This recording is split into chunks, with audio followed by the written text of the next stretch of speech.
For the final episode of my Suicide Squad Grand Prix, where I'm doing 3 different Suicide Squad videos, 3 Mondays in a row, I decided to return to a classic Suicide Squad series on this channel, taking famous cartoon characters and putting them on the Suicide Squad. And specifically working in 2 different vivziepop characters to this episode, since Vivian Madrano's animated series Hazbin Hotel has finally started airing on Amazon Prime. And I'm loving that series, so I'm totally into the idea of doing a full Hazbin Hotel episode of some kind, whether spin-off of this series or doing something else with the characters. So leave me some suggestions in the comments of what you'd want to see me do with them, other than turning it into a horror story, which I've already done with it and Helluva Boss. Both good videos, by the way. I'll link them in the description. But anyway, let's cram some more characters into Belle Reve, shall we? Let's go!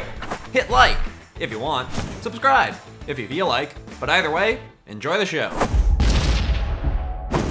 Many universes have been home to variations of the being known as Lucifer. Sometimes his name is synonymous with Satan or the devil, sometimes he is a bringer of great death and torment, and others he is a misunderstood angel who wanted what was best for humans. In the realm we visit today, one where Amanda Waller runs her covert supervillain prison task force, Lucifer Morningstar had ruled over hell for many lifetimes. Before deciding, he was just bored of it. And so he banished all demons from hell, locked its gates, and gave the keys to a being called the Sandman. He then came to modern-day Los Angeles on Earth and started a nightclub, which some would say is its own version of hell. He ran this club for some years, but eventually he was given a task by Heaven, which, if completed, would grant him the power to create his own universe. He accepted, and this would take up the majority of his time and attention, leaving his newborn daughter to be a distant second in terms of his priorities. Charlie Morningstar would grow up with much of her father's vast abilities, including the power to make anyone confess what they truly desired, but on top of that, she had strength, speed, some shape-shifting, flight, power enough that she could hold her own against the likes of the Justice League if need be. Though fighting was not in her nature. Even without her father being particularly present in her life, Charlie still developed her own desire to help demons, banished from hell and residing on Earth. She'd heard her father complain on odd occasions when he was around that demons were frequently wreaking havoc on Earth, and he would be blamed for it. The result would often be someone killing the demon or it being banished from Earth, but Charlie wanted to help them learn how to live peaceful lives on Earth so they could properly integrate into society and enjoy their time here. Of course, her first problem was simply finding them before they drew too much unwanted attention. Soon enough, she would get a chance to try and help a group of demons, referred to as the Demons 3. They'd done their fair share of bad things on Earth and had even faced off against the likes of the Justice League, but they had escaped them. Now, unfortunately, they were being hunted by someone more lethal. They'd come to try and hide in LA while being hunted down by a being some thought of as a hero, some thought of as a villain, but regardless, he was more than willing to kill his targets, especially if they were demons. Their hunter was Black Adam. Charlie had heard that he'd just recently killed another demon, Sabbac, and she wasn't eager to let him kill more of her people. Not without them getting a chance at redemption and a proper life on Earth. She quickly found the Demons 3 and told them who she was. But they simply laughed, claiming there was no way she was the daughter of Lucifer. Their skepticism, though, would soon fade. Black Adam himself soon arrived on the scene, commanding Charlie to step aside and let him finish off his targets. He claimed that no demon deserved a chance at life, and they should be immediately wiped from the face of the earth. He claimed that hell should be forever, whether she liked it or not. Charlie was an inherently diplomatic person, so she tried to kindly talk Black Adam down, but he quickly grew irritated with her. He grabbed her by the neck, intending to simply carry her out of his sight, but she quickly smacked his arm away. Shifting into her own demon form as the Princess of Hell, she punched Black Adam so forcefully his body's impact made a massive crater in the ground. Their ensuing battle would soon be enough to catch the Justice League's attention. They'd arrive on the scene and be shocked to find someone holding her own so well against a being with the might of Black Adam. They assisted her in taking him down, as they weren't a fan of his methods either and he'd committed plenty of crimes as well. But then they intended to use a set of artifacts Batman had uncovered to banish the Demons 3 from Earth. Of course, Charlie protested. She said that they should be given a chance to be rehabilitated and re-enter society just like anyone else, and maybe even given the potential to use their demon powers for good. Many members of the League were skeptical about demons being given another chance, but Charlie made a good pitch, and so instead they'd end up being sent to the supervillain prison Belle Reve, a place Batman would bring Charlie to with a suggestion.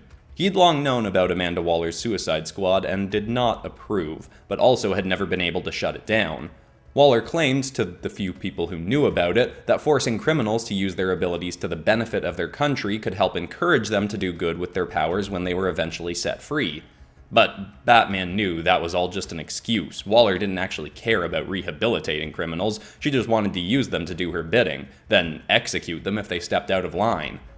But maybe Charlie could help with that.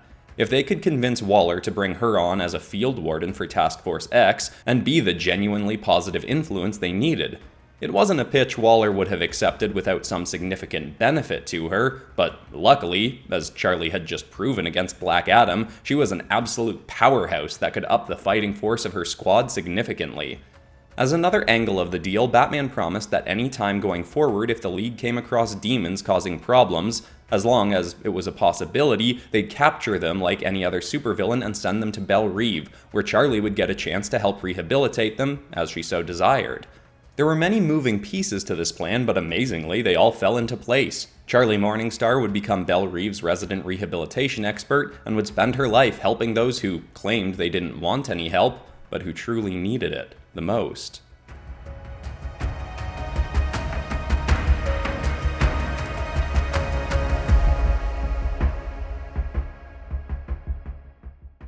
Most of the time when someone joins Waller's Task Force X, it's because they see it as the only way to reduce their prison sentence in Belle Reve. Occasionally a villain wants an excuse to just get out and stretch their legs and powers, but it's very rare that someone is genuinely incredibly eager to join the squad. One exception being the case of Nimona.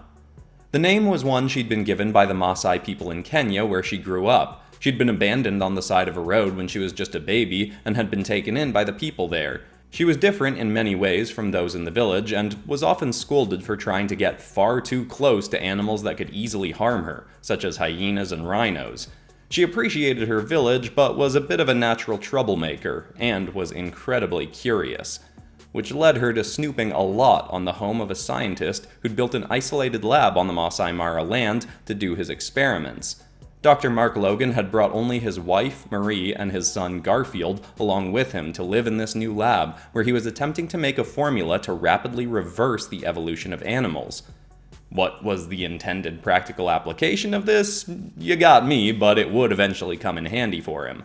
Nimona would watch a whole odd ordeal play out, where Dr. Logan would successfully create his formula, but promptly after his son would get sick with a disease that was allegedly incurable in humans, but apes could recover from it. And so Dr. Logan injected Garfield with his formula, reversing his evolution back to that of an ape, and he was able to recover. But much more happened to him as well. Garfield's skin would turn permanently green, and he gained the ability to transform into any different animal he thought of, which would someday lead to him joining the Teen Titans as the hero called Beast Boy. Nimona desperately wanted these abilities for herself as well, so she snuck into the man's lab and stole 3 full doses of the formula, then promptly injected herself with all of them, just to make sure it worked. And work it did. Nimona's skin would turn permanently pink instead of green, but her abilities would also progress much faster. She'd quickly become able to turn into any animal she thought of, but also change the size of different animal limbs and maintain different ones at a time, giving herself giant bat wings, a crocodile tail, Komodo dragon arm, and a gorilla fist all at once. Unfortunately, when she'd show this off to her village, they would have far from a positive response. She'd already been seen as a troublemaker, but now they were calling her Popobawa.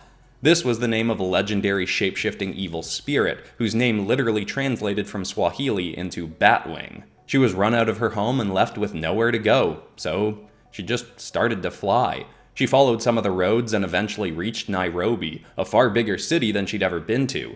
She began shape-shifting into small animals to steal food and even get some new clothes, and would sometimes even be a bit careless on purpose, letting herself get caught just so she could have a good chase. Having been cast out from her home, she craved rebellion, and soon, she'd find a pretty good influence for that. While she was perched on the top of a building, munching on some stolen food, she saw someone leaping between rooftops in a white helmet and armored suit, carrying multiple guns. Nimona thought he looked pretty metal and flew on after him. It turned out Deadshot had been hired for an assassination on a Nairobi-based arms dealer, but was unable to get a beat on his target from outside. He ended up crashing the target's base and going up against a whole team of armed guards. Nimona had followed him in, and started using her shapeshifting powers to help take down the guards, then turned into a python to wrap up the main target for Deadshot. She quickly started calling the assassin Boss, and boldly claimed that she was going to be his new sidekick.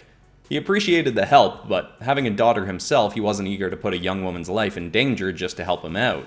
He tried to ditch her, but she was persistent, to a point where he eventually just had to accept that he wasn't going to get rid of her. She ended up coming back to America with him and continued to help him on his assassination jobs, all the while being told of his various past adventures, including his time on Task Force X. He didn't speak highly of it, but Nimona thought it sounded like the coolest gig in the world, getting to work alongside whole teams of rebels and outcasts while using her powers to fight people. Nimona liked working with Deadshot, but soon her biggest desire was to be part of the Suicide Squad. Eventually, Deadshot would take a break from being an assassin to spend some time with his daughter and lay low, so Nimona would take the opportunity to go and try to live out her big dream. She went to the gates of Belle Reve and busted them down. Dozens of guards came after her and she fought them all for quite a while, showing off her skills, before eventually just surrendering and simply letting herself get captured. With a show of force as big as that, Waller herself would interrogate the girl, and Nimona would claim that that had been her audition for the squad. Waller wasn't one to turn down an asset as valuable as Nimona, though the girl would prove to be more flashy and outgoing than Waller wanted on her covert team of villains. But Nimona would finally get to be around people who appreciated her gifts, and any time she'd go on enough missions to get her prison sentence reduced to 0, she'd have a bad habit of then going on a rampage of Belle Reve once again, to rack up another 10 years or so.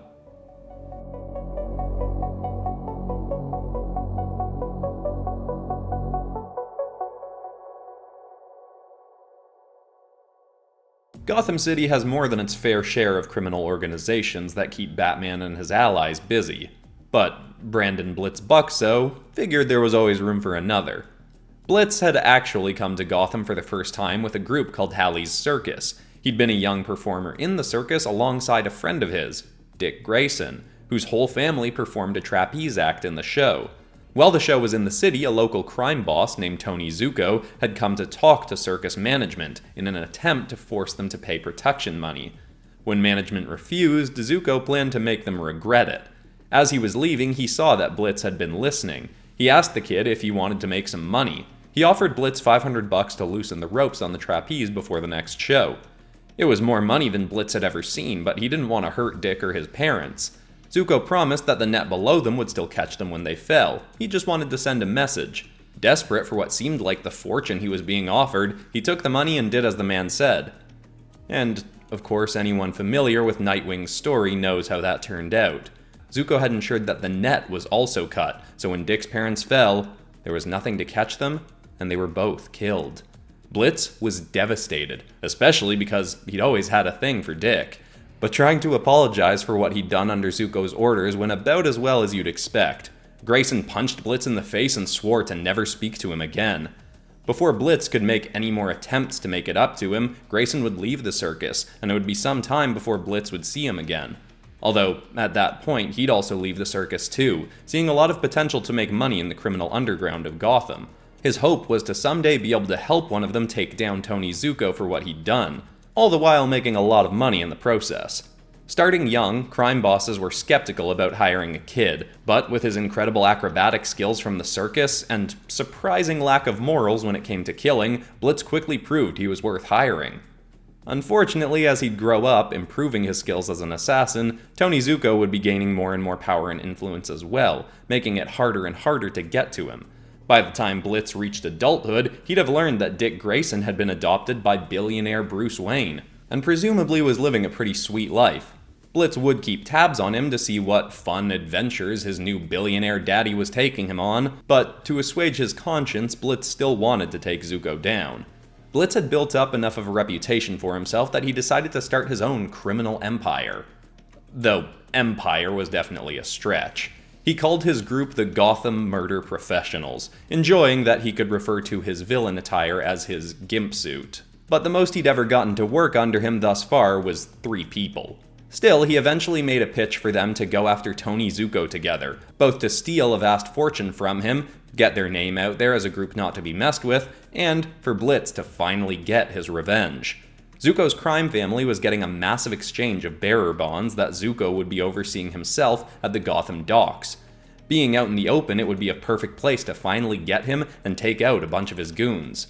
Of course, what they didn't account for was that another group in Gotham was poised to break up that same deal. Blitz and his crew showed up on the scene and started blasting everyone they saw, but as soon as they did that, Batman, Nightwing, Batgirl, and Robin all leapt out from the shadows as well. It was a chaotic mess, but even if he got taken down, Blitz was determined to kill Zuko. He eventually got a gun pointed right at the man's head, but then was tackled aside by Nightwing. Nightwing stated that he had beef with Zuko as well, but that the man was going to face proper justice.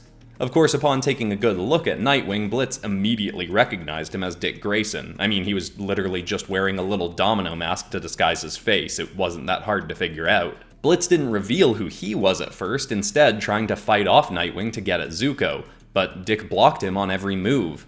Finally, Blitz was too furious to miss this chance, so he just took off his own mask and revealed who he was. Blitz said he had to do this to make it up to Dick. But Grayson's response surprised him. He said that what Blitz had done as a kid was a stupid mistake, but that he'd forgiven him for it a long time ago. More important though, if Blitz had been living his life as a criminal and murderer ever since, then that was on him, and if he wanted penance, he should go to jail and serve his sentence.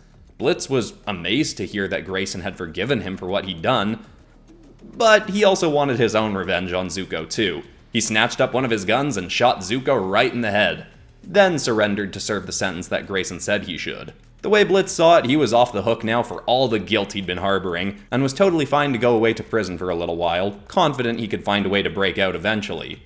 Though quickly he'd learned that, at Belle Reve, breaking out was not the only way to get out early.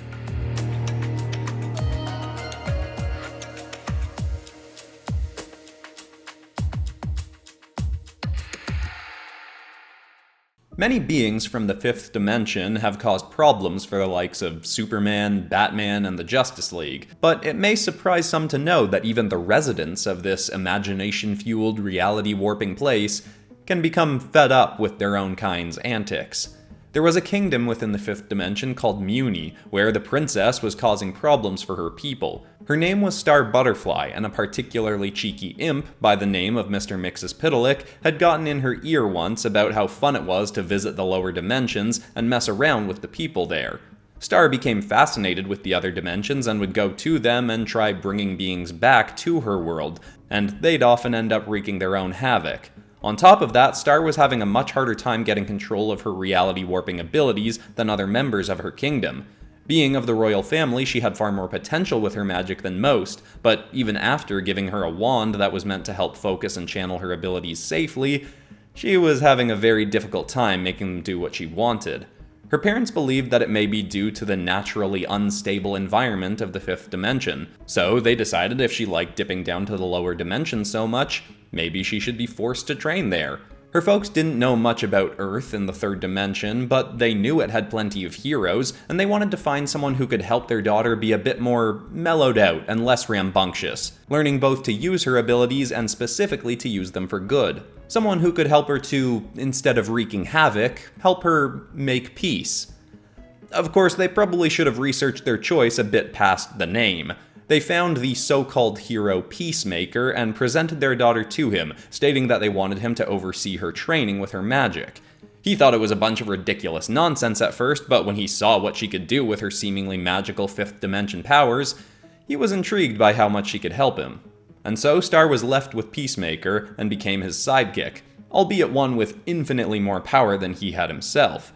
He quickly taught her his life philosophy: cherish peace with all your heart, and don't care how many men, women, and children you have to kill to get it. Star didn't know much about death, as it worked very differently in the fifth dimension, so she just embraced whatever her mentor said. He started taking on bigger and bigger targets now that he had a reality-bending ally by his side. Of course, having a partner who couldn't control her abilities and would do things like shoot narwhals at people that she wanted to kill drew more than a little attention. Both Peacemaker and Star ended up getting captured and taken to Belle Reve. Without her wand in hand, Star had very little ability to channel her powers in the third dimension, so she wasn't able to break them both out. Of course, being in a place like Belle Reve wouldn't exactly be better for helping Star's personality evolve in a positive way. Being surrounded by more and more supervillains just made her want to embrace her chaotic lifestyle more and more. She was at least able to get some help learning to control her powers, though, from another prisoner who seemed like he was also from her dimension, though she didn't know of any other rabbit people from her home. Still, Star would embrace her time in Belle Reve, and do the same thing that her mentor did, join Task Force X to get her sentence reduced at the same speed as him. Waller wouldn't give her back her wand on her initial missions, but that would just push her to develop her skills even faster, without a crutch to assist her. All in all, Belle Reve would be good for her developing her abilities, but if her parents were still hoping she'd eventually come home with a less chaotic personality, they were bound to be sorely disappointed.